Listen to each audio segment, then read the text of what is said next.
comments, and I now give the floor to the representative of the Russian Federation. Благодарю вас. Thank you, Mr. President. We thank today's briefers, whose activity we also support, for the comprehensive overview of the situation in Yemen. The briefings that we have just heard reaffirm the relevance of consolidated international efforts to move forward the political settlement, end the conflict, and alleviate the humanitarian situation in the country. Before moving on specifically to the issues around the Yemeni conflict, we would like to express our concern over the rise of tensions in the Persian Gulf.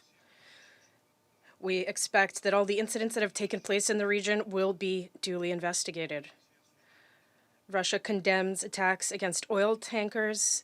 Their organizers must be identified and held accountable. However, we underscore that artificially stoking tensions and hasty accusations are hardly conducive to an impartial international investigation. On the contrary, they politicize it and erode trust in such a process. We call on all parties to engage in dialogue and be judicious in their assessments. In this connection, we recall resolution of the Security Council 598, which requested that the Security Council, the Secretary General, develop in consultation with the states of the region a security architecture for the region. And we once again recall Russia's proposal to launch a process to develop confidence building and security measures in the Persian Gulf and eventually in the entire Middle East region. And this is directly related, inter alia, to the conflict in Yemen. The escalation of aggressive accusatory rhetoric and artificially fueling anti-Iranian sentiments is destabilizing the tense situation in the entire Middle East region and could undermine our collective diplomacy and undo the gains made under the auspices of the UN, however small they may be, when it comes to Yemen. Our collective responsibility is to support the efforts of Special Envoy Martin Griffiths and Lieutenant General Michael Lawlessgaard, who are carrying out painstaking work to induce the Yemeni parties to implement the agreements reached in Stockholm.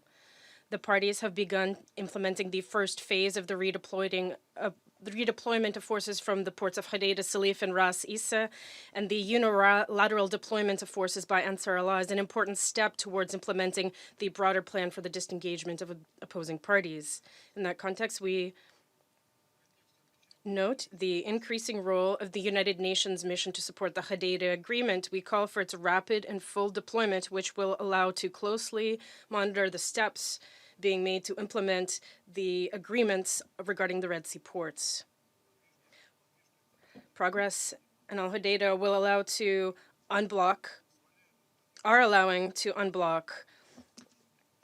the implementation of other aspects of the Stockholm agreements, including the exchange of prisoners and the de-escalation in Stais, as well as to move forward in discussing a framework for a political settlement. Russia will continue providing assistance to UN mediation efforts in overcoming the Yemeni conflict. We would like to note the support that is being provided to the Special Envoy by the ambassadors of the P5 present in Yemen. We call on all those interested in a rapid return of peace to Yemen to actively work with the parties to the conflict over whom they have influence and convince them of the futility of a military solution.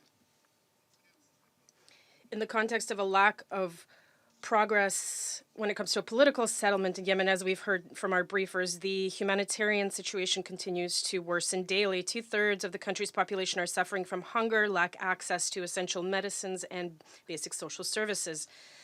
The civilian infrastructure is in ruins and the national economy is in decline. The longer the war lasts, the more difficult post-conflict recovery and rebuilding becomes. The Russian Federation, like other member states of the UN, including Yemen's immediate neighbors, will continue doing its part to assist the Yemeni people through bilateral channels and by contributing to the activities of the major humanitarian organizations. We emphasize that emergency humanitarian assistance to the population of Yemen must be provided regardless of whose control a given territory is under. We call on all parties to the Yemeni conflict to ensure unimpeded humanitarian access and to abide by the provisions of international humanitarian law, as well as refrain from the indiscriminate use of force and intentionally damaging civilian infrastructure, including oil production and air transportation facilities. Alleviating the humanitarian situation in Yemen is of vital importance, not only when it comes to the issues of today, but also with regards to a future national reconciliation. However, humanitarian efforts are not and cannot be a panacea. The solution lies exclusively in the political arena. In that connection, we place high hopes on UN mediation efforts, and Mr. Griffiths, we will support you and actively assist you in this. I thank you. I thank the representative of the Russian Federation and now give the floor to